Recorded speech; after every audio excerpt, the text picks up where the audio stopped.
À partir du moment que nous finançons nos élections nous-mêmes, on n'a besoin d'aucune autre mission d'observation électorale, sinon l'OEA, Organisation des États américains. Tout le reste étant la conséquence du fait que nos élections étaient subventionnées par la communauté internationale, États-Unis, Union européenne, etc. Cette dernière, la communauté internationale, bénéficiant dès lors d'un véritable droit de regard.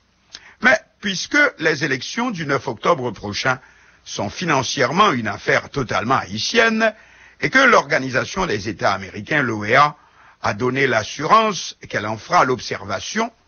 on n'a plus de préoccupation à se faire de ce côté. Comme l'a rappelé récemment l'actuel secrétaire général de l'OEA, M. Luis Almagro, Haïti est un membre fondateur de l'OEA. Quand tous nous font la gueule pour avoir pris, contrairement à leurs calculs, la décision de refaire les élections d'octobre 2015, l'OEA se doit quant à elle de rester à nos côtés, comme elle le fait à l'endroit de toutes les nations du continent, cela pour le meilleur et le pire, bien sûr, sauf la Havane qui a été bannie de l'organisation continentale quand le régime castriste a fait alliance avec le bloc soviétique dans les années 1960. Cela ne va pas toujours sans problème, bien sûr. C'est sous le drapeau de l'OEA que les États-Unis sont intervenus aussi en République dominicaine au lendemain de la dictature Trujillo, assassiné en 1961, pour écraser le mouvement révolutionnaire cahamaniste du nom du capitaine Francisco Caamaño et implanter un nouveau caudillisme sans caudillo avec Joaquín Balaguer, un fidèle allié de Washington. Et aujourd'hui, on voit les démêlés avec le gouvernement chaviste, Hugo Chavez, du président Nicolás Maduro, Venezuela, qui accuse l'OEA, et spécialement son secrétaire général, Almagro, d'encourager la campagne pour le référendum à la faveur duquel l'opposition, qui a arraché la majorité parlementaire aux législatives de janvier dernier, espère renverser le président Maduro du pouvoir.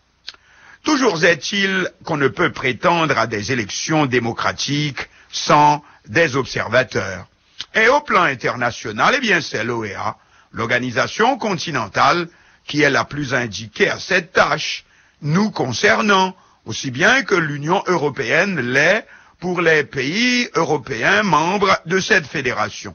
Dès lors, pour répéter le proverbe, charbonnier est maître chez soi, pour le reste donc, il ne s'agit plus comme avant d'obligation, mais désormais de courtoisie. Simple courtoisie, peut-être un petit peu plus, vu qu'il n'y a pas que l'assistance électorale, Haïti bénéficie aussi de l'assistance humanitaire de nos pays amis.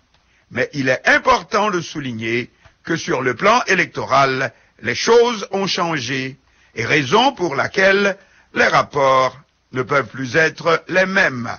De plus, ce sont les dirigeants de ces pays amis qui nous auront finalement montré la voie par leur acharnement même à empêcher notre pays de faire librement son choix. Comment le peuple peut-il mieux montrer qu'il sait faire la différence entre des élections démocratiques et celles qui ne le sont pas que dans le calme avec lequel il attend les élections du 9 octobre prochain, quand tant de manœuvres ont été faites pour l'en détourner, et en premier lieu par les grandes chancelleries de nos pays amis, Washington et Bruxelles en tête. En conclusion, on ne peut que se féliciter que l'organisation qui représente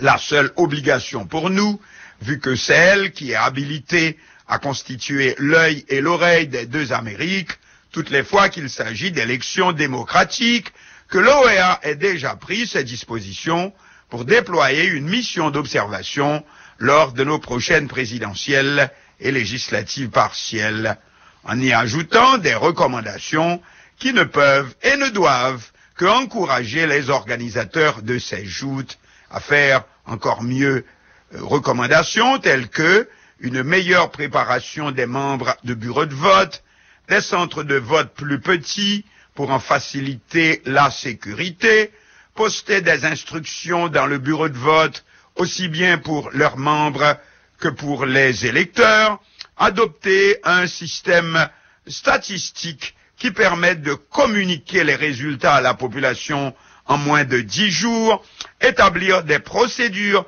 d'enregistrement computérisées pour les représentants des partis politiques, les fameux mandataires, comme pour l'inscription des candidats, chaque parti devant fournir le nom complet et le numéro d'identification de chacun de ses représentants, ainsi que le centre de vote où celui-ci est autorisé à se présenter le jour des élections. Pénaliser les partis et les candidats impliqués dans des actes de violence ou d'intimidation comme moyen de dissuasion, adopter la technologie de l'empreinte digitale pour enlever de la liste des votants les individus décédés, passer une nouvelle loi électorale pour garantir plus de légitimité et de protection légale aux élus, réviser la loi sur les partis politiques. Actuellement, il ne faut pas plus de 20 personnes pour former un parti politique. La mission de l'OEA recommande qu'un minimum d'au moins 1% des 5,8 millions d'électeurs inscrits soit nécessaire pour accepter la formation d'un parti. Et voilà le mot de la fin, que le meilleur gagne.